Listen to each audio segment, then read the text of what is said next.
আপোনালোকে sky news Assam চাই আছে মই বেদৰ বৰ্তবৰা আপোনালোক স্বাগতম জনাইছোঁ এতিয়া বুমেৰাং হৈ পৰিছে মহাজোঁট কংগ্ৰেছৰ বাবে বুমেৰাং সদৃশ হৈ পৰিছে মহাজোঁট আৰু মহাজোঁটৰ যি মহানায়ক তেওঁ এক প্ৰকাৰ প্ৰস্থান কৰিছে অজিত কুমাৰ ভূঞাই আজি ঘোষণা কৰিছে যে মহাজোঁট কৰিবৰ কাৰণে তেওঁ যি প্ৰচেষ্টা চলাইছিলে সেই প্ৰচেষ্টা প্ৰায় অসফল হৈছে আৰু মহাজোঁটৰ লগত কংগ্ৰেছৰ তেওঁলোকে সিনিয়ৰ বা জ্যেষ্ঠ গোট বুলি কৈছে যে কংগ্ৰেছক সিনিয়ৰ বুলি আখ্যা দি কৈছে যে কংগ্ৰেছে মহাজোঁটৰ যিবিলাক নীতি নিয়ম আছে সেইবিলাক মানি চলা নাই আনকি AYDFৰ শেহতীয়াভাৱে তালিকা প্ৰকাশ কৰিব পৰা নাই আৰু তাৰ বাবে কংগ্ৰেছকে দোষাৰোপ কৰিছে অজিত কুমাৰ ভূঞাই আজি সংবাদমেল অনুষ্ঠিত কৰি পেলাই কংগ্ৰেছক দোষাৰোপ কৰিছে আৰু তেওঁলোকে কৈছে যে মহাজোঁট থাকিলেও বিজেপি বিৰোধী বিজেপিকে প্ৰতিহিত কৰাৰ বাবে তেওঁলোকে মহাজোঁট কৰিছিলে আৰু সেই মহাজোঁটে কিন্তু এতিয়ালৈকে কমন মিনিমাম প্ৰগ্ৰাম তেওঁলোকে একো কৰিব পৰা নাই তাৰ বাবে অজিত কুমাৰ ভূঞাই নিজে ক্ষোভ প্ৰকাশ কৰি আজি সংবাদমেল অনুষ্ঠিত কৰিছে আৰু তেওঁ ঘোষণা কৰিছে যে তিনিজনকৈ প্ৰাৰ্থী তেওঁলোকে যে তেওঁলোকৰ আঞ্চলিক গণমৰ্চা আছে আঞ্চলিক গণমৰ্চাৰ পৰা তেওঁলোকে তিনিজন প্ৰাৰ্থী তেওঁলোকে প্ৰতিদ্বন্দ্বিতা কৰাব মহাজোঁটৰ তৰফৰ পৰা প্ৰাৰ্থী নিদিলেও অজিত কুমাৰ ভূঞাই নিজাববীয়াকৈ আঞ্চলিক গণমৰ্চাৰ পৰা তিনিজন প্ৰাৰ্থী আগবঢ়াব তাৰ এক নম্বৰত আছে লাচিত বৰদলৈ বৰ্তদবা সমষ্টিৰ পৰা লাচিত বৰদলৈ আঞ্চলিক গণমৰ্চাৰ পৰা প্ৰাৰ্থিত্ব আগবঢ়াব আৰু তেওঁ সোমবাৰে অৰ্থাৎ কাইলৈ মনোনয়ন পত্ৰ দাখিল কৰিব ঠিক একেদৰে বোকাখাটৰ পৰা প্ৰণৱ দলে বোকাখাটৰ পৰা প্ৰাৰ্থিত্ব বিচাৰিছিলে কিন্তু কংগ্ৰেছে বোকাখাটৰ পৰা প্ৰণৱ দলেক প্ৰাৰ্থিত্ব নিদিলে সেইবাবে নিজাববীয়াকৈ আঞ্চলিক গণমৰ্চাৰ প্ৰণৱ দলেক প্ৰাৰ্থিত্ব দিব আৰু তেওঁ মনোনয়ন পত্ৰ দাখিল কৰিব অৱশ্যে দিছপুৰ সমষ্টি কংগ্ৰেছে এৰি দিছে অজিত ভূঞাৰ যি দল আঞ্চলিক গণমৰ্চাক দিছপুৰ সমষ্টি এৰি দিছে আৰু দিছপুৰ সমষ্টিত প্ৰতিদ্বন্দ্বিতা আগবঢ়াব সাংবাদিক মঞ্জিত মহন্তই দিছপুৰ সমষ্টিৰ পৰা প্ৰতিনিধিত্ব আগবঢ়াব এই সমষ্টিটোত তেওঁ মহাজোঁটৰ প্ৰাৰ্থী হ'ব আৰু দিছপুৰ সমষ্টি যেতিয়া কংগ্ৰেছে মঞ্জিত মহন্তক এৰি দিলে ইয়াৰ লগে লগে কংগ্ৰেছত এক হাহাকাৰ অৱস্থাৰ সৃষ্টি হ'ল আৰু দিছপুৰ সমষ্টিৰ অন্যতম দাবীদাৰ মানস বৰাক হাজো সমষ্টিৰ পৰা প্ৰাৰ্থিত্ব আগবঢ়াবৰ কাৰণে কংগ্ৰেছে সিদ্ধান্ত লৈছে যি ঘটনাক লৈ পেলাই হাজো সমষ্টিৰ কংগ্ৰেছৰ প্ৰাৰ্থিত্ব প্ৰত্যাশীৰ মাজত তীব্ৰ আশংকাৰ সৃষ্টি হৈছে আৰু এক দ্বন্দ্ব আৰম্ভ হৈছে সংঘাত আৰম্ভ হৈছে আৰু মহাজোঁটে মূৰকত গৈ পেলাই বুমেৰাং হৈ পৰিছে কংগ্ৰেছৰ বাবে AYDFৰ তৰফৰ পৰা এজন আব্দুল আজিজ খানে ইতিমধ্যে আজি পদত্যাগ কৰিছে তেওঁ প্ৰাৰ্থিত্ব লাভ নকৰাৰ বাবে আৰু এতিয়ালৈকে AYDFে নিজৰ চূড়ান্ত তালিকা প্ৰকাশ কৰিব পৰা নাই কংগ্ৰেছেও কেইবাটাও সমষ্টিৰ বাবে এতিয়ালৈকে প্ৰাৰ্থীৰ তালিকা প্ৰকাশ কৰিব পৰা নাইকিয়া আৰু বৰ্তদবা সমষ্টিৰ বাবে যি সমষ্টি মাত্ৰ 3টা সমষ্টি বিচাৰিছিল অজিত কুমাৰ ভূঞাৰ আঞ্চলিক গণমৰ্চাই বৰ্তদবা দিছপুৰ আৰু বোকাখাট ইতিমধ্যে বৰ্তদবা আৰু বোকাখাটত কংগ্ৰেছে নিজৰ প্ৰাৰ্থী দিয়াৰ কথা ঘোষণা কৰিছে আৰু বৰ্তদবাত শিৱামণি বৰাক প্ৰাৰ্থিত্ব দিছে বৰ্তদবাত গৌতম বৰা আছিলে যোৱাবাৰৰ প্ৰাৰ্থী গৌতম বৰা খুব কম সংখ্যক ভোটত বৰ্তদবাৰ পৰা পৰাজিত হৈছিলে দুবাৰকৈ মন্ত্ৰী থকা গৌতম বৰাক এবাৰ প্ৰাৰ্থীৰ পৰা তেওঁক বঞ্চিত কৰা হৈছিল শিৱামণি বৰাক প্ৰাৰ্থিত্ব আগবঢ়াইছে আঙুলতা ডেকাৰ বিৰুদ্ধে কিন্তু যদি লাচিত বৰদলৈ আঞ্চলিক গণমৰ্চাৰ হৈ প্ৰাৰ্থিত্ব আগবঢ়ায় তেতিয়াহ'লে আঙুলতা ডেকা পুনৰবাৰ বৰ্তদবাৰ পৰা বিজয়ী হোৱাটো এক প্ৰকাৰ নিশ্চিত হৈ পৰিছে আৰু বৰ্তদবা সমষ্টিত লাচিত বৰদলৈ প্ৰাৰ্থিত্ব আগবঢ়াৰ লগে লগে কাৰ বিৰোধী ভোট বা আঞ্চলিক শক্তিৰ মাজত ভোট বিভাজন হৈ বা কাৰ বিৰোধী যি কংগ্ৰেছী ভোট আছে সেই ভোট কংগ্ৰেছী প্ৰাৰ্থীজনে পালে ঠিক তেনেকৈ বিজেপি বিৰোধী ভোট দুটা ভাগত বিভক্ত হৈ পেলাই আঙুলতা ডেকা জয় হোৱাটো প্ৰায় নিশ্চিত হৈ পৰিছে আৰু মহাজোঁট এতিয়া কংগ্ৰেছৰ বাবে হৈ পৰিছে বুমেৰাং অজিত ভূঞা সংবাদমেলত কি ক'লে আমি পোনে সংবাদমেললৈ আপোনালোকক লৈ যাব খুজিছোঁ আমাৰ মেহদি আলম বৰা দুটামান কথা ক'বৰ কাৰণে সেইটো হ'ল যে আপোনালোকে আৰম্ভণিৰ পৰাই দেখি আহিছে মই বুলিয়ে কৈছোঁ শব্দটো কাৰণ সকলোৱে কয় এটা ব্যক্তিগত উদ্যোগ আছিলে প্ৰথমে তাৰপিছত আমি সকলোৱে মিলি এটা মহাজোঁটৰ ওপৰত গুৰুত্ব আৰোপ কৰি আহিছিলোঁ বিজেপিক প্ৰতিহত কৰিবৰ কাৰণে আৰু বহু কষ্টৰ মূৰত বহুত আলাপ আলোচনাৰ শেষত এটা মহাজোঁট গঠন হ'ল আমি যিদিনাখন মহাজোঁট গঠন কৰিছিলোঁ বা ঘোষণা কৰিছিল কংগ্ৰেছে হোটেল পেলেচিঅ'ত তাৰ আগদিনাখন বা দুদিনৰ আগতে আমি আঞ্চলিক গণমৰ্চাৰ এক ৰাজনৈতিক অভিৱৰ্তন অনুষ্ঠিত হৈছিল।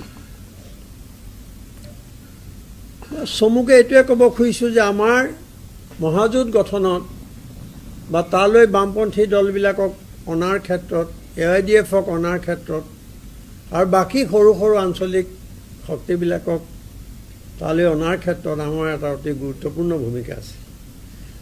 আমি আমাৰ নিজৰ কথা ক'ব খোজা নাই, কিন্তু সিদিনাখন আমি যেতিয়া আসনৰ কাৰণে আলোচনা কৰিছিলোঁ, আসন বুজাবুজি, সেইদিনা ইয়াত যিগৰাকী পৰ্যবেক্ষক জিতেন্দ্ৰ সিং ডাঙৰীয়াই ৰাজহুৱাকৈ আমাৰ মোৰ ভূমিকাক প্ৰশংসা কৰিছিল আৰু প্ৰশংসা কৰি কৈছিল যে এখেতৰ কাৰণে এই এলায়েন্সটো সম্ভৱ হ'ল। মই এইটো আপত্তি কৰিছোঁ যে নহয়, আপোনাৰ চেষ্টা, সকলোৰে প্ৰচেষ্টা দি গঢ়ি উঠিছে আৰু সকলোৱে উপলব্ধি কৰিছে যে যদি এটা ভোট বিভাজন হয়, ভোট যদি মানে বিৰোধী ঐক্যবদ্ধ হৈ পেলাই যদি ভোট বিভাজন ৰোধ কৰিব নোৱাৰে, তেতিয়াহ'লে বিজেপিক আঁতৰোৱাটো সম্ভৱ নহয়। সেই বাস্তৱ পৰিস্থিতিৰ দাবীত, সময়ৰ দাবীত এই মহাজোঁট গঠন হৈছে। কিন্তু আমি এটা কথা ক'বলৈ পাই কষ্ট পাইছোঁ যে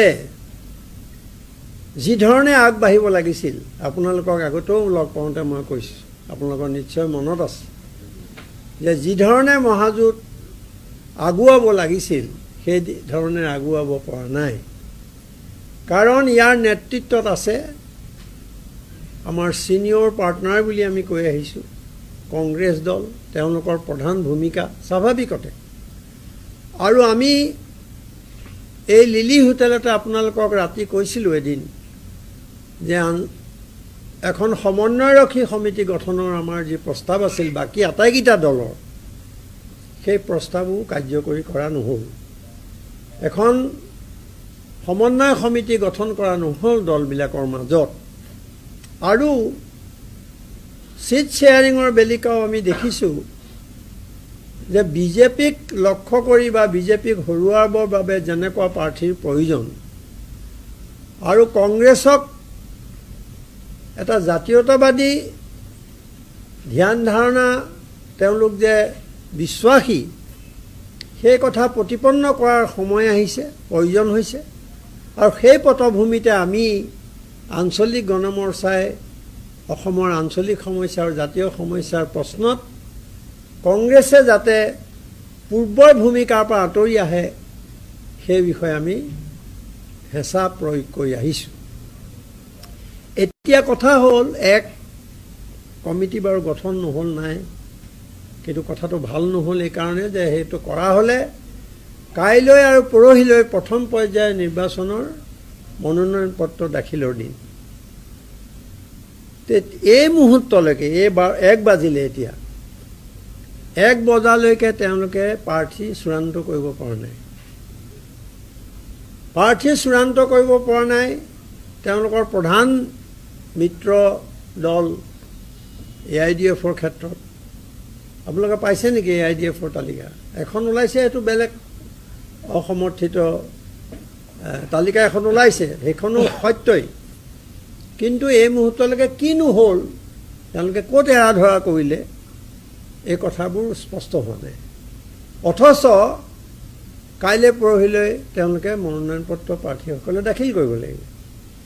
সেইকাৰণে আপোনালোকক আৰু এটা অত্যন্ত দুখেৰে ক'ব খুজিছোঁ, উদ্বেগেৰে ক'ব খুজিছোঁ যে এই পটভূমিতে আমি যিটো কথাত গুৰুত্ব আৰোপ কৰিছোঁ, আমি মহাজোঁটত থাকি মহাজোঁটৰ জৰিয়তে বিজেপিক আমি মূল লক্ষ্য কৰি লৈছোঁ, প্ৰধান শত্ৰু বুলি গণ্য কৰিছোঁ। আৰু সেইকাৰণে আমি ৰণকৌশল ৰচনাৰ ওপৰত, সঠিক ৰণকৌশল ৰচনাৰ ওপৰত গুৰুত্ব দি আহিছোঁ।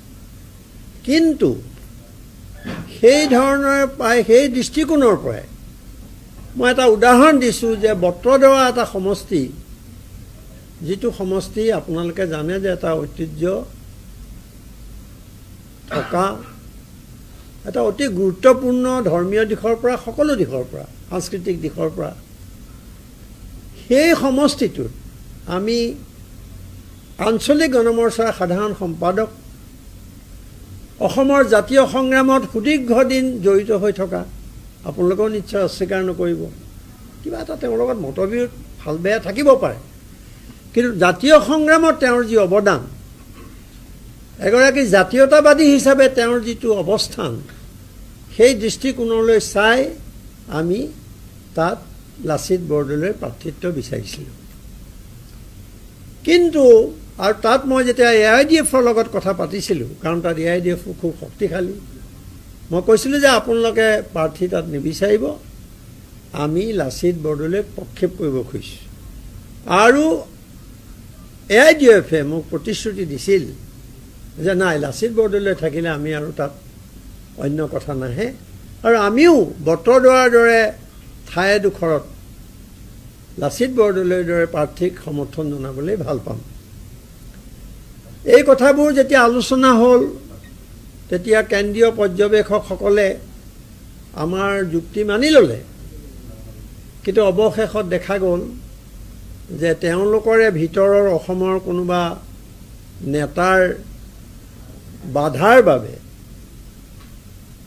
অৱশেষত লাচিত বৰদলৈক প্ৰাৰ্থিত্ব দিয়া নহ'ল নহৈ পেলাই কংগ্ৰেছৰ যিগৰাকী প্ৰাৰ্থী ঘোষণা কৰিছে মই ব্যক্তিগতভাৱে একো ক'ব খোজা নাই এগৰাকী মহিলা প্ৰাৰ্থী কিন্তু আপোনালোকে তৎক্ষণাত সুধি দিলে নিশ্চয় তেওঁলোকৰ নাম ক'ব নোৱাৰিব পাৰিব এতিয়া ওলাইছে কাৰণে কিন্তু তেওঁলোকৰ নাম তেওঁৰ নাম চাগে আপোনালোকে ৰাজনৈতিক জগতখনত খুব কমেইহে উৎসাহিত হোৱা নিশ্চয় লক্ষ্য কৰিছে এইটো কথা কোৱাত আমাৰ অসুবিধা নাই গতিকে লাচিত বৰদলৈ আৰু সেই প্ৰাৰ্থীগৰাকী এটা যদি তুলনা কৰা হয় জাতীয় জীৱনলৈ কাৰ বেছি অৱদান সেই কথাটো পৰিষ্কাৰ হ'ব সেইকাৰণে আমাৰ এই কথাটোৱে আমাক অলপ মানে দিগদাৰ দিছে আমি ভাল পোৱা নাই আমি অসন্তুষ্ট হৈছোঁ আৰু এই কথাটো মই সাংবাদিক বা বন্ধুসকলৰ পৰা মই লুকুৱাইও ৰাখিব খোজা নাই তাৰ ইণ্টাৰপ্ৰিটেশ্যন যিয়ে নহওক আমাৰ বহু কথা কোৱা নাযায় সেইটো বেলেগ কথা ৰাজনৈতিক স্বাৰ্থত কিন্তু মই আপোনালোকৰ পৰা সকলো কথা লুকুৱাই ৰখাৰ পক্ষপাতি নহয় সেইকাৰণে আমি আজি ক'ব খুজিছোঁ যে আমাক তেওঁলোকে কালি জনালে মোৰ তালৈ প্ৰতিনিধিও আহিছিল অৱশেষত দিছপুৰ সমষ্টিটো দিয়া হৈছে সেইটো আমাৰ কাৰ্যকৰী সভাপতি আপোনালোকে সকলোৱে চিনি পায় মনজিত মহন্তক আমি দিছোঁ আৰু তেওঁলোকে এইটো কিন্তু আমাক এৰি দিয়া বুলি কৈছে আৰু আমি তেওঁলোকক কালি স্পষ্ট কৰি দিছোঁ যে বটদ্ৰৱা আমাক নিদিলে যি কাৰণতে নহওক তেওঁলোকৰ মাজত দলৰ ভিতৰত অভ্যন্তৰীণ কিছুমান কণ্ডল আছে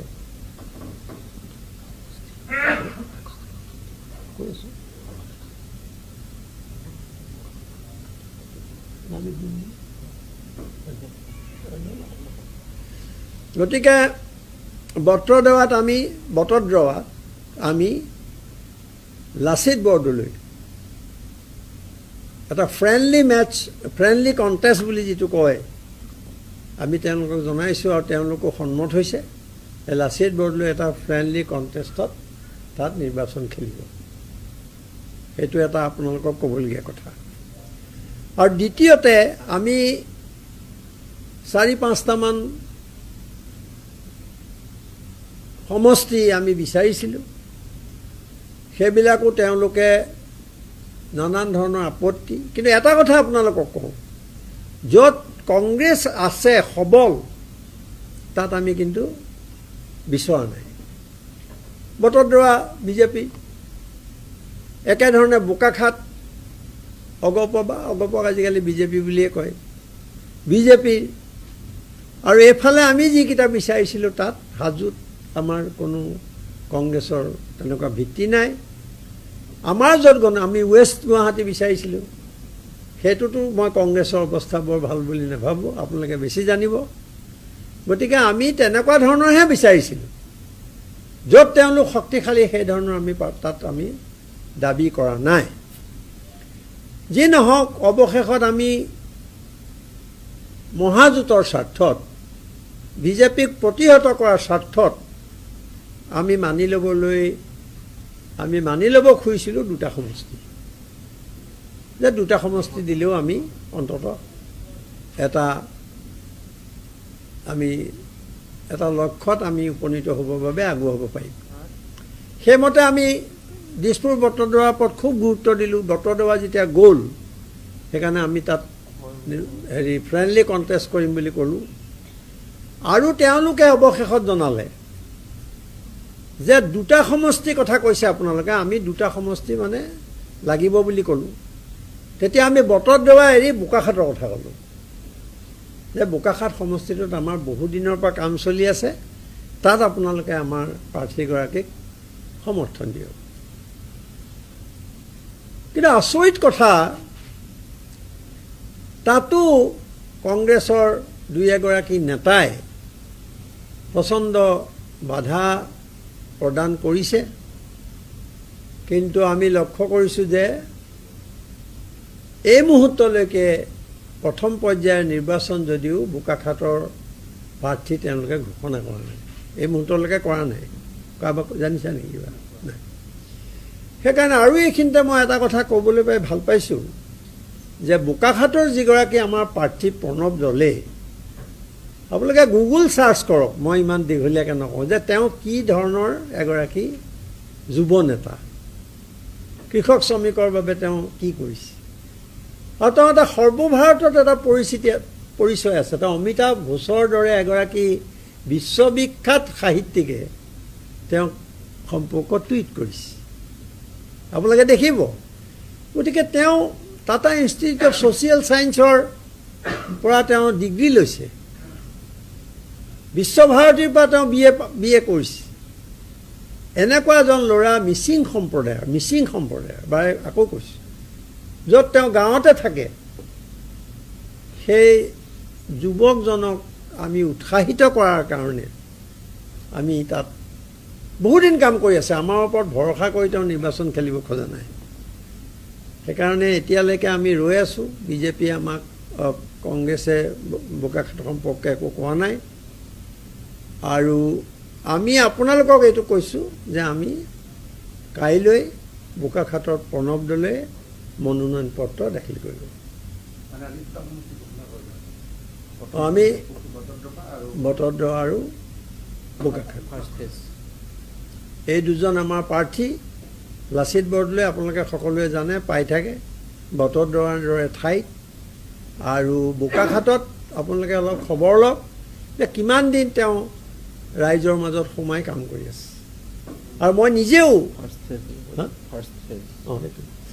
মই নিজেও তাত প্ৰায় এবাৰ 15,000 মানুহৰ সমাগম হৈছে তাত মই বক্তৃতা দিছোঁ ওলাইছে মেডিয়াত আকৌ এবাৰ যাওঁতে মই 5,000মান মানুহৰ আগত বক্তৃতা দিছোঁ আৰু এইটো কাৰণে আমি বাধ্য হৈছোঁ আজি 1 বাজিলে যিহেতু কাইলৈ ফাৰ্ষ্ট ফেজৰ এতিয়াও প্ৰাৰ্থীৰ ক্ষেত্ৰত চূড়ান্ত সিদ্ধান্ত ল'ব পৰা নাই কংগ্ৰেছ এই কথাটোৱে কি প্ৰতিপন্ন কৰে যে আমাৰ বহু কথা লেহেম হৈছে এগৰাকী প্ৰাৰ্থীয়েতো সাজু হ'ব লাগে সেইকাৰণে মই এই কথাটো এইকাৰণে কৈ আহিছোঁ যে বহুত লেহেমীয়া হৈছে কাৰবাৰবিলাক যিটো কথা আমাৰ কাৰণে অসুবিধা হৈছে কিন্তু আপোনালোকক এইটোও স্পষ্ট কৰি দিওঁ আমি অসন্তুষ্টি ব্যক্ত কৰিও কওঁ যে আমি কিন্তু মহাজোঁট শক্তিশালী হোৱাটো বিচাৰিছোঁ আমি BPFক বহুত কষ্ট কৰি তালৈ আনিছোঁ ASDC আহিব খুজিছে যদিও পলম হ'ল কালি তেওঁলোকেও কৈছে পাহাৰৰ CPIML আহিব খুজিছে NPPয়ে কথা পাতিছে আদিবাসী নেশ্যনেল পাৰ্টীয়ে কথা পাতিছে মোৰে লগত পাতিছে তো এইবোৰ বহুত গোট খাই পেলাই নেশ্যনেল পাৰ্টি হৈছে আদিবাসী প্ৰায় 9টা সংগঠন গোট খায় তো এই কথাবোৰ হ'লহেঁতেন যদি কাৰ্যকৰী ভালকৈ হ'লহেঁতেন যদি আগতীয়া পদক্ষেপবোৰ আমি ল'লোহেঁতেন আমি এটা চূড়ান্ত সিদ্ধান্ত দিব নোৱাৰোঁ কাৰণ আমি সৰু দল আমি খুব বেছি বিচৰাও নাই আমি অৱশেষত 3খন আসনতে আমি সন্তুষ্ট হ'ব খুজিলোঁ কিন্তু শেষত 2খনত খুজিলোঁ মহাজোঁট ৰক্ষা কৰাৰ স্বাৰ্থত সেই 2খনো যেতিয়া আমাক দিয়া হোৱা নাই তেতিয়া আমি স্বাভাৱিকতে অসন্তুষ্ট নাই হোৱা বুলি ক'লে ভুল হ'ব আৰু প্ৰথম পৰ্যায়ৰ নিৰ্বাচন বোকাখাত আৰু বটদ্ৰৱা বাকী দ্বিতীয় পৰ্যায়ৰ তৃতীয় পৰ্যায়ত আমাৰ কিছুমান আছে সেইখিনি আমি সেই সময়ত আপোনালোকক জনাম আজি যিহেতুকে প্ৰথম পৰ্যায়ৰ কথা পাতিছোঁ, গতিকে এইটো অৱস্থা আমি সন্মুখীন হৈছোঁ আৰু আপোনালোকক জনাইছোঁ প্ৰথম কথা। গতিকে এটা কথা আকৌ আপোনালোকক আকৌ কৈছোঁ, মই আৰু এবাৰ কৈছোঁ, কাৰণ কেলৈ কেতিয়াবা সংবাদ মাধ্যমত অলপ বেলেগ ধৰণে ওলাই যায়, ভুল বুজাবুজি হ'ব পাৰে। মই এইটো কৈছোঁ যে আমি এই কথাখিনি কৈছোঁ, তাৰ এইটো অৰ্থ নহয় যে আমি মহাজোঁটৰ পৰা আঁতৰি আহিব খুজিছোঁ, নাই, একেবাৰে মহাজোঁটত আমি থাকিম। মহাজোঁট সকলো দিশৰ পৰা আমি শক্তিশালী কৰিম আৰু এখন যুঁজ আমি দিম। সেইটো কথা আপোনালোকক আকৌ এবাৰ দোহাৰিছোঁ যে মহাজোঁট কোনো কাৰণতে এটা প্ৰচাৰো চলিছে, AIDF-ক কেন্দ্ৰ কৰি কালি কিছুমান প্ৰচাৰ চলিছে, তেওঁলোকে স্পষ্টীকৰণ দিবলগীয়া হৈছে। গতিকে এইবোৰ থকা স্বত্তেও বা এলায়েন্স এতিয়াও ভাঙিবৰ কাৰণে বহুতে চেষ্টা কৰিছে, দেখিছে আপোনালোকে কি কি ধৰণৰ চেষ্টা চলিছে। এইটো কিন্তু আমি কেতিয়াও ৰোধ কৰিবই লাগিব যিকোনো প্ৰকাৰে। কিন্তু এইটো আমি আশা কৰিছিলোঁ যে তাৰ মূল নেতৃত্বত থকা কংগ্ৰেছে এটা খৰতকীয়া কিছুমান সিদ্ধান্ত ল'ব। আপোনালোকক বহু সময়ত মই এই কথাটো কৈ আহিছোঁ। গতিকে সেই ক্ষেত্ৰত কিছু অসুবিধা আহি পৰিছে, যিটো কাৰণে আপোনালোকক মাতি আমি দুটা সমষ্টিৰ বা এটা আমি ফ্ৰেণ্ডলি কৰিম বুলি কৈছোঁৱেই, আৰু এটা সমষ্টিৰ প্ৰাৰ্থী ঘোষণা কৰিবলৈ বাধ্য হ'লোঁ।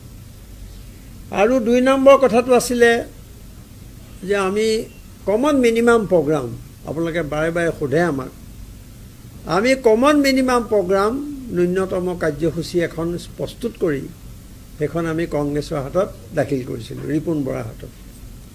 তাৰপিছত হাগ্ৰামা মহিলাৰীয়ে যিদিনা যোগদান কৰে সেইদিনাই আমি বহি লৈ পেলাই CMPখন আলোচনা কৰিছিলোঁ।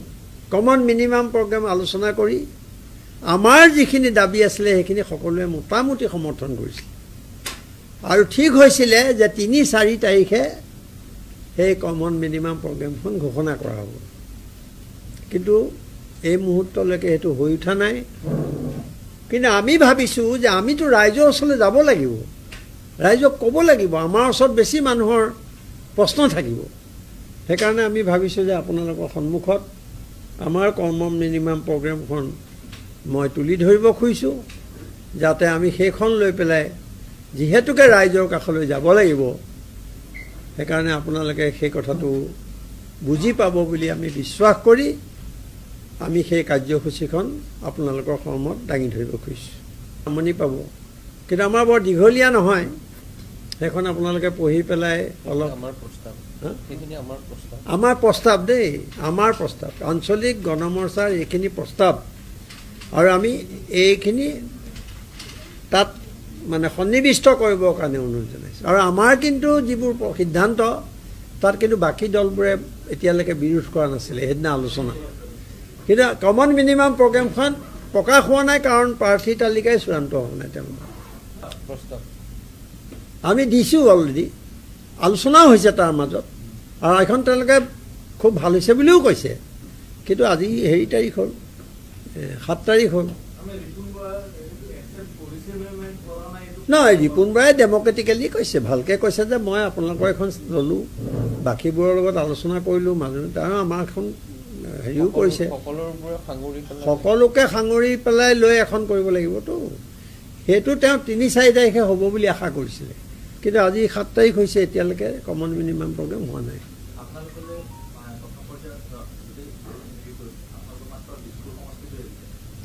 প্ৰথম পৰ্যায়টো নহয়, এইটো 3য় পৰ্যায়। না, আমাৰ ফালৰ পৰা মানে এগৰাকীকতো তেওঁলোকে দিছে, আৰু এগৰাকীক তেওঁলোকে ফ্ৰেণ্ডলি মেটছ বুলি কৈছে, সেইটো বটদ্ৰ। আৰু বোকাখাতটো এতিয়াও আমাক জনোৱা নাই, আৰু বাকীত তেওঁলোকৰ প্ৰাৰ্থীও ঘোষণা কৰা নাই।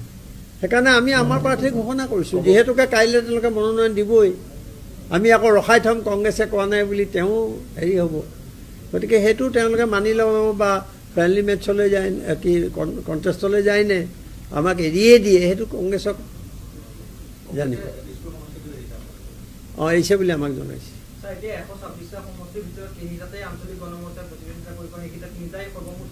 নহয়, এইটো নকওঁ মই, কাৰণ তেওঁলোকে দিয়া নাই, য'ত য'ত এলায়েন্সৰ কিছুমান ধৰ্ম থাকে। এলায়েন্স মানে হ'ল এৰা ধৰা। আমিতো সাংঘাতিক এটা দাবী কৰা নাছিলোঁ, মইতো আপোনালোকক কৈয়ে দিলোঁ আৰম্ভণিতে। গতিকে আমাৰ দ্বিতীয় তৃতীয় পৰ্যায়তো আকৌ আমি বিবেচনা কৰি চাব লাগিব যে আমাৰ ক'ত ভেটিটো অলপ দৃঢ়, ক'ত আমি দিবলগীয়া হ'ব পাৰে, এইটো আমি পিছত আমি বিচাৰিছোঁ।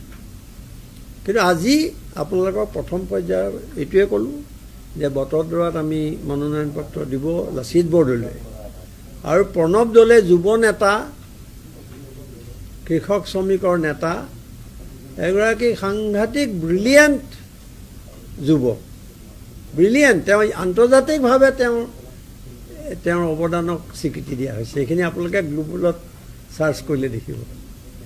তেওঁ ঘূৰি ফুৰে, গাঁৱৰ মিচিং ল'ৰা গাঁৱৰ মাজত থাকে, কিন্তু তেওঁৰ সাক্ষাৎকাৰ ডাঙৰ ডাঙৰ আলোচনী আৰু BBC-ত তেওঁৰ সাক্ষাৎকাৰ ওলাইছে।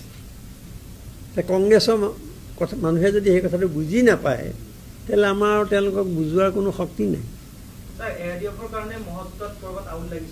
মই তেওঁলোকক সুধিছোঁ, কিন্তু তেওঁলোকে কৈছে যে কোনো ধৰণৰ আউল লগা নাই। কালি আমিনুল হকেও এইটো লৈ পেলাই স্পষ্টীকৰণ দিছে।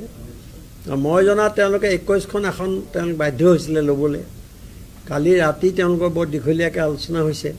আজি মই তেওঁলোকক পোৱা নাই, কিন্তু মই যিটো খবৰ পাইছোঁ সেইমতে 18খনত বোধ কৰোঁ তেওঁলোকে এগ্ৰী কৰিছে খেলিব আৰু 5খনত তেওঁলোকে ফ্ৰেণ্ডলি কৰিব। তাৰমানে কিমান হ'ল? 14খন 14 ষ্ট্ৰেট ফাইট, 14, 15, 16, 17, 18, 19 হ'ল আৰু 2খন তেওঁলোকৰ মাজত কিবা কিবি কথা চলি আছে বুলি মই জানো।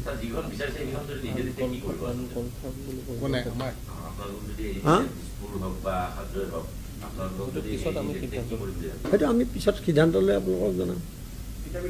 আচ্ছা, AIDF-ৰ কথা সুধিছিলে কাৰণে মই এইটো শেষ কৰি লওঁ যে এইটো অমীমাংসিত আছে বুলি শুনিছোঁ দেই। এইটো মই তেওঁলোকৰ হৈ কেতিয়া ক'ব নোৱাৰোঁ, কিন্তু আপোনালোকে সুধিছে, মই খবৰ পাইছোঁ এইটো যে 14খনত তেওঁলোকৰ মীমাংসা হৈছে, 5খনত তেওঁলোক ফ্ৰেণ্ডলি কণ্টেষ্ট আৰু 2খনক লৈ পেলাই তেওঁলোকৰ মাজত আলোচনা হৈ আছে।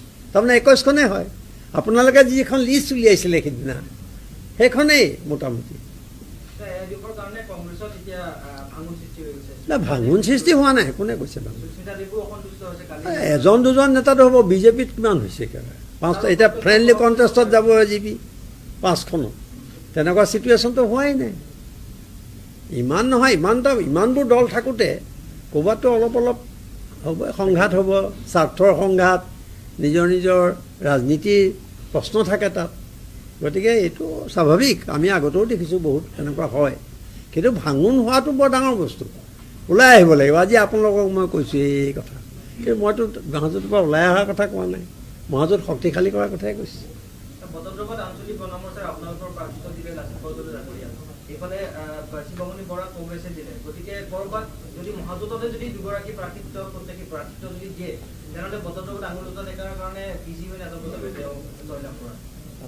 আমি সেইটো ভাবিয়েতো ইমানখিনি কৰিছিলোঁ, সেইটো ভাবিয়ে বাৰে বাৰে কৈছিলোঁ। কিন্তু এলায়েন্সত কেতিয়াবা কি হয়, ফ্ৰেণ্ডলি কণ্টেষ্টটো হয় আৰু তেতিয়া আমি আশা কৰিছোঁ আমি জিকিম, কংগ্ৰেছে ভাবিব কংগ্ৰেছ জিকিব। সেইটো কাৰ কেনেকুৱা কৌশল হয় সেইটো আৰু কেনেকৈ জানিবা? আঙুল লতাৰ ভাগ্যত যদি আছেতো উপায় নাই ন, ৰাখিব নোৱাৰিবা। আমি ক'ম যে কোনো কাৰণত তাত BJP প্ৰাৰ্থী জিকি আহিব নোৱাৰে, সেইটোৱে ক'ম। আমি চাইহে কৰিছোঁ গোটেই কাম। যিমান কণ্টেষ্ট হওক নোৱাৰিব, আঙুৰ লতা তাৰ পৰা জিকিব নোৱাৰিব।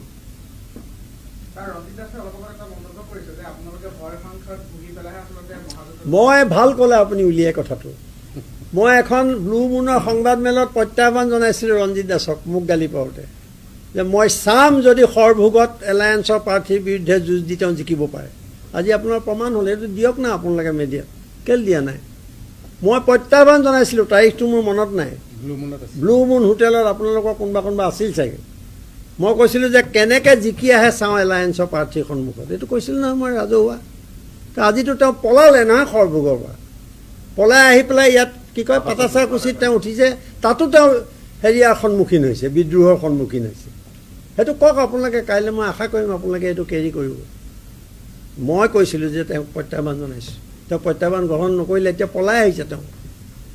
বিজেপিৰ সভাপতিগৰাকীয়ে যাক আনক সমালোচনা কৰে, যাৰ ভাগ্য নিৰ্ধাৰণ কৰে তেওঁ প্ৰাৰ্থীবিলাকৰ, এই মানুহটোৱে নিজেই নিজৰ সমষ্টিৰ পৰা পলাই আহিছে। আজিতো ৰিপুণ বৰা পলোৱা নাই, গহপুৰত তেওঁ ভাল নহয় অৱস্থা, মই কিন্তু তথাপিতো খেলিছে তাত। হৰা নোহোৱাটো মই কোৱা নাই, তোমাৰ সমষ্টি কেলৈ এৰিলা তাৰ উত্তৰ দিয়া। মই কৈছোঁ পলাইছা তুমি, কিয় পলাইছা সেইটো ৰিজাল্টত ওলাব। ক'ৰবাত হৰা নাই এইটো বেলেগ কথা, কিন্তু জিকা মানুহ হাৰি যায় এইটোও ঠিক। পাটচাকতিত আজি বিজেপিৰ মাজত কি হৈছে লাগিছে নাই? দলীয়া দলি ভাঙা ভাঙি হৈছেতো পাটচাকতিত। তেওঁ বিয়াৰ কাৰণে হৈছে, তেওঁ বিয়াৰ কাৰণে হৈছে, সভাপতি দেই, এলা পেচা নহয়।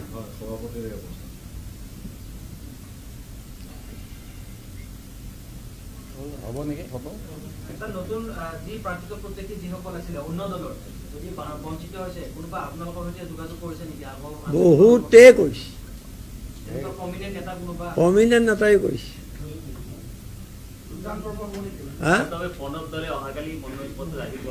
প্ৰণৱ দলে খাটাং, লাচিত বৰদলে খাটাং।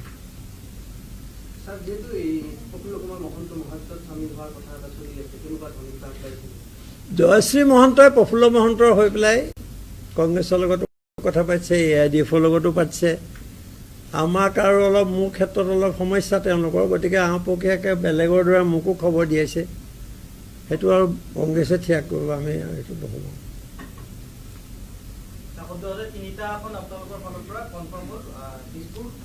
দিছপুৰ ফাৰ্ষ্ট ফেজত 2খন আৰু এইটো, আৰু এই দিছপুৰটোত এইটো আৰু হেৰিয়ে হ'ব, এইটো কৈছে। আমি দিবলগীয়া পৰিস্থিতিৰ সৃষ্টি হ'লে আমি দিম, সেইটো আপোনালোককে ক'ব লাগিব, আমাৰ উপায় নাই। ফ্ৰেণ্ডলি কৰোঁতে চব পাৰে, কিবা হ'ব পাৰে।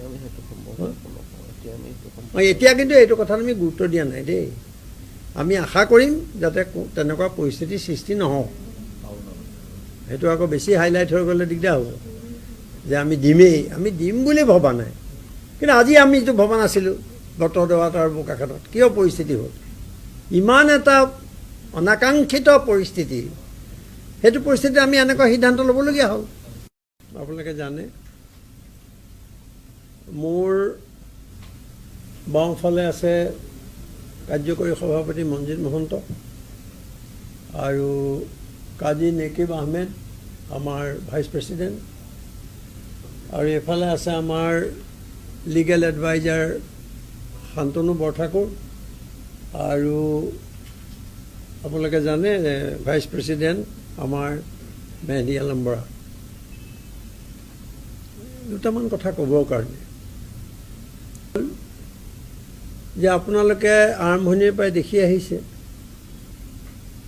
মই বুলিয়ে কৈছোঁ শব্দটো, কাৰণ সকলোৱে কয় এটা ব্যক্তিগত উদ্যোগ আছিলে প্ৰথমে, তাৰপিছত সকলোৱে মিলি এটা মহাজোঁটৰ ওপৰত গুৰুত্ব আৰোপ কৰি আহিছিলোঁ বিজেপিক প্ৰতিহত কৰিবৰ কাৰণে।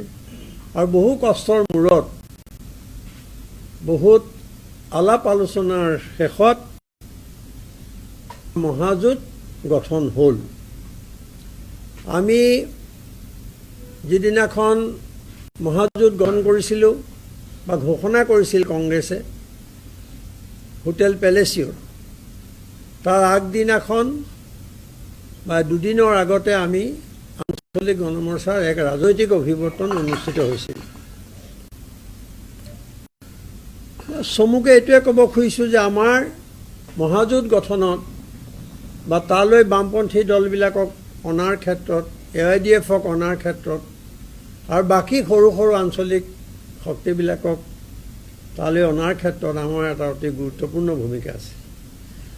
আমি আমাৰ নিজৰ কথা কওঁ জানাই, কিন্তু সিদিনাখন আমি যেতিয়া আসনৰ কাৰণে আলোচনা কৰিছিলোঁ, আসন বুজাবুজি, সেইদিন ইয়াত যিগৰাকী পৰ্যবেক্ষক জিতেন্দ্ৰ সিং ডাঙৰীয়াই ৰাজহুৱাকৈ আমাৰ ভূমিকাক, মোৰ ভূমিকাক প্ৰশংসা কৰিছে। আৰু প্ৰশংসা কৰি কৈছিল যে এখেতৰ কাৰণে এই এলায়েন্সটো সম্ভৱ হ'ল। মই এইটো আপত্তি কৰিছোঁ যে নহয়, আপোনাৰ চেষ্টা সকলোৰে প্ৰচেষ্টা দি গঢ়ি উঠিছে আৰু সকলোৱে উপলব্ধি কৰিছে যে যদি এটা ভোট বিভাজন হয়, ভোট যদি মানে বিৰোধী ঐক্যবদ্ধ হৈ পেলাই যদি ভোট বিভাজন ৰোধ কৰিব নোৱাৰে, তেতিয়াহ'লে বিজেপিক আঁতৰোৱাটো সম্ভৱ নহয়। সেই বাস্তৱ পৰিস্থিতিৰ দাবীত, সময়ৰ দাবীত এই মহাজোঁট গঠন হৈছে। কিন্তু আমি এটা কথা ক'বলৈ পাই কষ্ট পাইছোঁ যে যি ধৰণে আগবাঢ়িব লাগিছিল, আপোনালোকক আগতেও লগ পাওঁতে আপোনালোকৰ নিশ্চয় মনত আছে যে যি ধৰণে মহাজোঁট আগুৱাব লাগিছিল সেই ধৰণে আগুৱাব পৰা নাই। কাৰণ ইয়াৰ নেতৃত্বত আছে আমাৰ ছিনিয়ৰ পাৰ্টনাৰ বুলি আমি কৈ আহিছোঁ কংগ্ৰেছ দল, তেওঁলোকৰ প্ৰধান ভূমিকা স্বাভাৱিকতে। আৰু আমি এই লিলি হোটেলতে আপোনালোকক ৰাতি কৈছিলোঁ এদিন যে এখন সমন্বয়ৰক্ষী সমিতি গঠনৰ আমাৰ যি প্ৰস্তাৱ আছিল বাকী আটাইকেইটা দলৰ, সেই প্ৰস্তাৱো কাৰ্যকৰী কৰা নহ'ল। এখন সমন্বয় সমিতি গঠন কৰা নহ'ল দলবিলাকৰ মাজত। আৰু ছিট শ্বেয়াৰিঙৰ বেলিকাও আমি দেখিছোঁ যে বিজেপিক লক্ষ্য কৰি বা বিজেপিক হৰুৱাবৰ বাবে এনেকুৱা প্ৰাৰ্থীৰ প্ৰয়োজন আৰু কংগ্ৰেছক এটা জাতীয়তাবাদী ধ্যান ধাৰণা তেওঁলোক যে বিশ্বাসী, সেই কথা প্ৰতিপন্ন কৰাৰ সময় আহিছে, প্ৰয়োজন হৈছে। আৰু সেই পটভূমিতে আমি আঞ্চলিক গণমৰ্চাই অসমৰ আঞ্চলিক সমস্যা আৰু জাতীয় সমস্যাৰ প্ৰশ্নত কংগ্ৰেছে যাতে পূৰ্বৰ ভূমিকাৰ পৰা আঁতৰি আহে, সেই বিষয়ে আমি প্ৰয়োগ কৰি আহিছোঁ। এতিয়া কথা হ'ল, এক কমিটি বাৰু গঠন নহ'ল নাই, কিন্তু কথাটো ভাল নহ'ল এইকাৰণে যে সেইটো কৰা হ'লে কাইলৈ আৰু পৰহিলৈ প্ৰথম পৰ্যায়ৰ নিৰ্বাচনৰ মনোনয়ন পত্ৰ দাখিলৰ দিন। এই মুহূৰ্তলৈকে, এইবাৰ 1 বাজিলে, এতিয়া 1 বজালৈকে তেওঁলোকে প্ৰাৰ্থী চূড়ান্ত কৰিব পৰা নাই। প্ৰাৰ্থী চূড়ান্ত কৰিব পৰা নাই। তেওঁলোকৰ প্ৰধান মিত্ৰ দল AIDF-ৰ ক্ষেত্ৰত আপোনালোকে পাইছে নেকি? AIDF-ৰ তালিকা এখন ওলাইছে, এইটো বেলেগ অসমৰ্থিত তালিকা এখন ওলাইছে, সেইখনো সত্যই। কিন্তু এই মুহূৰ্তলৈকে কিনো হ'ল, তেওঁলোকে ক'ত এৰা ধৰা কৰিলে, এই কথাবোৰ স্পষ্ট হোৱা নাই। অথচ কাইলৈ পৰহিলৈ তেওঁলোকে মনোনয়ন পত্ৰ প্ৰাৰ্থীসকলে দাখিল কৰিব লাগিব। সেইকাৰণে আপোনালোকক আৰু এটা অত্যন্ত দুখেৰে ক'ব খুজিছোঁ, উদ্বেগেৰে ক'ব খুজিছোঁ যে এই পটভূমিতে আমি যিটো কথাত গুৰুত্ব আৰোপ কৰিছোঁ, আমি মহাজোঁটত থাকি মহাজোঁটৰ জৰিয়তে বিজেপিক আমি মূল লক্ষ্য কৰি লৈছোঁ, প্ৰধান শত্ৰু বুলি গণ্য কৰিছোঁ। আৰু সেইকাৰণে আমি ৰণকৌশল ওপৰত, সঠিক ৰণকৌশল ৰচনাৰ ওপৰত গুৰুত্ব দি আহিছোঁ। কিন্তু সেই ধৰণৰ সেই দৃষ্টিকোণৰ পৰাই মই এটা উঠিছোঁ যে বত্ৰদৰা এটা সমষ্টি, যিটো সমষ্টি আপোনালোকে জানে যে এটা ঐতিহ্য থকা, এটা অতি গুৰুত্বপূৰ্ণ ধৰ্মীয় দিশৰ পৰা, সকলো দিশৰ পৰা, সাংস্কৃতিক দিশৰ পৰা, সেই সমষ্টিটোত আমি আঞ্চলিক গণমৰ্চাৰ সাধাৰণ সম্পাদক, অসমৰ জাতীয় সংগ্ৰামত সুদীৰ্ঘ দিন জড়িত হৈ থকা, আপোনালোকেও নিশ্চয় অস্বীকাৰ নকৰিব, কিবা এটা তেওঁৰ লগত থাকিব পাৰে, কিন্তু জাতীয় সংগ্ৰামত তেওঁৰ যি অৱদান, এগৰাকী জাতীয়তাবাদী হিচাপে তেওঁৰ যিটো অৱস্থান, সেই দৃষ্টিকোণলৈ চাই আমি লাচিত বৰদলৈৰ প্ৰাৰ্থিত্ব বিচাৰিছিলোঁ। কিন্তু আৰু তাত মই যেতিয়া AIDF-ৰ লগত কথা পাতিছিলোঁ, কাৰণ তাত AIDF খুব শক্তিশালী, মই কৈছিলোঁ যে আপোনালোকে প্ৰাৰ্থী তাত নিবিচাৰিব, আমি লাচিত বৰদলৈক প্ৰক্ষেপ কৰিব খুজিছোঁ। আৰু AIDF-এ মোক প্ৰতিশ্ৰুতি দিছিল যে নাই, লাচিত বৰদলৈ থাকিলে আমি আৰু তাত অন্য কথা নাহে। আমিও বত্ৰদৰাৰ দৰে ঠাইডোখৰত লাচিত বৰদলৈৰ দৰে প্ৰাৰ্থীক সমৰ্থন জনাবলৈ ভাল পাম। এই কথাবোৰ যেতিয়া আলোচনা হ'ল তেতিয়া কেন্দ্ৰীয় পৰ্যবেক্ষকসকলে আমাৰ যুক্তি মানি ল'লে। কিন্তু শেষত দেখা গ'ল যে তেওঁলোকৰে ভিতৰৰ অসমৰ কোনোবা নেতাৰ বাধাৰ বাবে অৱশেষত লাচিত বৰদলৈক প্ৰাৰ্থিত্ব দিয়া নহৈ পেলাই কংগ্ৰেছৰ যিগৰাকী প্ৰাৰ্থী ঘোষণা কৰিছে, মই ব্যক্তিগতভাৱে একো ক'ব খোজা নাই, এগৰাকী মহিলা প্ৰাৰ্থী, কিন্তু আপোনালোকে তৎক্ষণাত সুধি দিলে নিশ্চয় তেওঁলোকৰ নাম ক'ব নোৱাৰিব। পাৰিব এতিয়া ওলাইছে কাৰণে, কিন্তু তেওঁলোকৰ নাম, তেওঁৰ নাম চাগে আপোনালোকে ৰাজনৈতিক জগতখনত খুব কমেই লক্ষ্য কৰিছে। এইটো কথা কোৱাত আমাৰ সুবিধা নাই। গতিকে লাচিত বৰদলৈ আৰু সেই প্ৰাৰ্থীগৰাকী এটা যদি তুলনা কৰা হয়, জাতীয় জীৱনলৈ কাৰ বেছি অৱদান সেই কথাটো পৰিষ্কাৰ হ'ব। সেইকাৰণে আমাৰ এই কথাটোৱে আমাক অলপ দিগদাৰ দিছে, আমি ভাল পোৱা নাই, আমি অসন্তুষ্ট হৈছোঁ। আৰু এই কথাটো মই সাংবাদিক বা বন্ধুসকলৰ পৰা মই লুকুৱাইও ৰাখিব খোজা নাই। তাৰ ইণ্টাৰপ্ৰিটেশ্যন যিয়ে নহওক, আমাৰ বহু কথা কোৱা নাযায়, সেইটো বেলেগ কথা ৰাজনৈতিক স্বাৰ্থত, কিন্তু মই আপোনালোকৰ পৰা সকলো কথা লুকুৱাই ৰখাৰ পক্ষপাতি নহয়। সেইকাৰণে আমি আজি ক'ব খুজিছোঁ যে আমাক তেওঁলোকে কালি জনালে, মোৰ তালৈ প্ৰতিনিধিও আহিছিল, অৱশেষত দিছপুৰ সমষ্টিটো দিয়া হৈছে। সেইটো আমাৰ কাৰ্যকৰী সভাপতি আপোনালোকে সকলোৱে চিনি পায়, মনজিত মহন্তক আমি দিছোঁ, আৰু তেওঁলোকে এইটো কিন্তু আমাক এৰি দিয়া বুলি কৈছে। আৰু আমি তেওঁলোকক কালি স্পষ্ট কৰি দিছোঁ যে বটদ্ৰৱা আমাক নিদিলে, যি কাৰণতে নহওক, তেওঁলোকৰ মাজত দলৰ ভিতৰত অভ্যন্তৰীণ কিছুমান কণ্ডল আছে।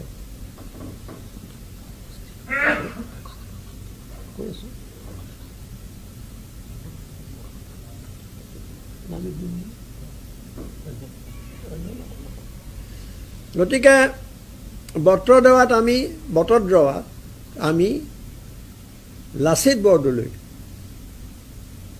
এটা ফ্ৰেণ্ডলি মেটছ, ফ্ৰেণ্ডলি কণ্টেষ্ট বুলি যিটো কয়, আমি তেওঁলোকক জনাইছোঁ আৰু তেওঁলোকো সন্মত হৈছে। লাচিত বৰদলৈ এটা ফ্ৰেণ্ডলি কণ্টেষ্টত তাত নিৰ্বাচন খেলিব। সেইটো এটা আপোনালোকক ক'বলগীয়া কথা। আৰু দ্বিতীয়তে আমি 4-5টামান সমষ্টি আমি বিচাৰিছিলোঁ, সেইবিলাকো তেওঁলোকে নানান ধৰণৰ আপত্তি। কিন্তু এটা কথা আপোনালোকক কওঁ, য'ত কংগ্ৰেছ আছে সবল, তাত আমি কিন্তু বিচৰা নাই। বটদ্ৰৱা বিজেপি, একেধৰণে বোকাখাট অগপক আজিকালি বিজেপি বুলিয়ে কয়, বিজেপি। আৰু এইফালে আমি যিকেইটা বিচাৰিছিলোঁ তাত হাজোত আমাৰ কোনো কংগ্ৰেছৰ তেনেকুৱা ভিত্তি নাই। আমাৰ য'ত আমি ৱেষ্ট গুৱাহাটী বিচাৰিছিলোঁ, সেইটোতো মই কংগ্ৰেছৰ অৱস্থা বৰ ভাল বুলি নাভাবোঁ, আপোনালোকে বেছি জানিব। গতিকে আমি তেনেকুৱা ধৰণৰহে বিচাৰিছিলোঁ, য'ত তেওঁলোক শক্তিশালী, সেই ধৰণৰ আমি তাত আমি দাবী কৰা নাই। যি নহওক, অৱশেষত আমি মহাজোঁটৰ স্বাৰ্থত, বিজেপিক প্ৰতিহত কৰাৰ স্বাৰ্থত আমি মানি ল'ব খুজিছিলোঁ দুটা সমষ্টি, যে দুটা সমষ্টি দিলেও আমি অন্ততঃ এটা লক্ষ্যত আমি উপনীত হ'বৰ বাবে আগুৱাব পাৰিম। সেইমতে আমি দিছপুৰ বটদ্ৰৱাৰ ওপৰত খুব গুৰুত্ব দিলোঁ। বটদ্ৰৱা যেতিয়া গ'ল, সেইকাৰণে আমি তাত ফ্ৰেণ্ডলি কণ্টেষ্ট কৰিম বুলি ক'লোঁ। আৰু তেওঁলোকে অৱশেষত জনালে যে দুটা সমষ্টিৰ কথা কৈছে আপোনালোকে, আমি দুটা সমষ্টি মানে লাগিব বুলি ক'লোঁ।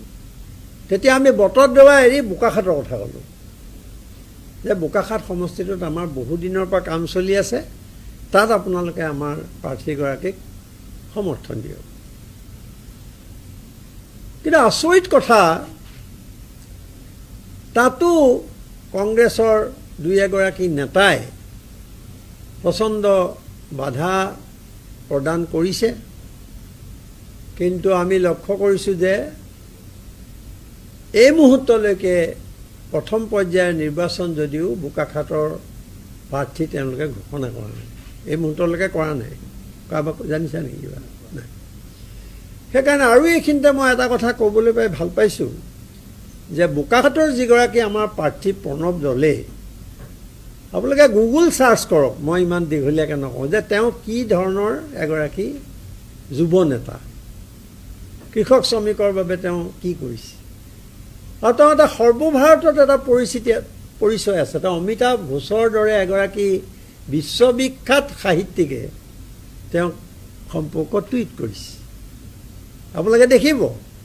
গতিকে তেওঁ টাটা ইনষ্টিটিউট অফ ছ'চিয়েল ছায়েন্সৰ পৰা তেওঁ ডিগ্ৰী লৈছে, বিশ্বভাৰতীৰ পৰা তেওঁ বি এ কৰিছে।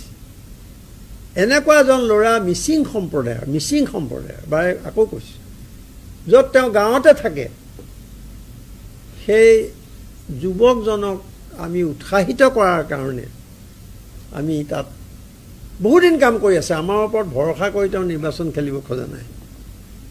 সেইকাৰণে এতিয়ালৈকে আমি ৰৈ আছোঁ। বিজেপিয়ে আমাক, কংগ্ৰেছে বোকাখাট সম্পৰ্কে একো কোৱা নাই, আৰু আমি আপোনালোকক এইটো কৈছোঁ যে আমি কাইলৈ বোকাখাটত প্ৰণৱ দলে মনোনয়ন পত্ৰ দাখিল কৰিব। আমি বটদ্ৰ আৰু বোকাখাট এই দুজন আমাৰ প্ৰাৰ্থী।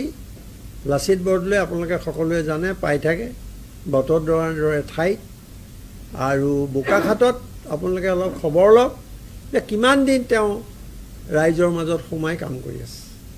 আৰু মই নিজেও তাত প্ৰায় এবাৰ 15,000 মানুহৰ সমাগম হৈছে, তাত মই বক্তৃতা দিছোঁ, ওলাইছে মেডিয়াত। আকৌ এবাৰ যাওঁতে মই 5,000মান মানুহৰ আগত বক্তৃতা দিছোঁ। আৰু এইটো কাৰণে আমি বাধ্য হৈছোঁ, আজি 1 বাজিলে, যিহেতু কাইলৈ ফাৰ্ষ্ট ফেজৰ এতিয়াও প্ৰাৰ্থীৰ ক্ষেত্ৰত চূড়ান্ত সিদ্ধান্ত ল'ব পৰা নাই কংগ্ৰেছ। এই কথাটোৱে কি প্ৰতিপন্ন কৰে যে আমাৰ বহু কথা লেহেম হৈছে। এগৰাকী প্ৰাৰ্থীয়েতো সাজু হ'ব লাগে। সেইকাৰণে মই এই কথাটো এইকাৰণে কৈ আহিছোঁ যে বহুত লেহেমীয়া হৈছে কাৰবাৰবিলাক, যিটো কথা আমাৰ কাৰণে অসুবিধা হৈছে।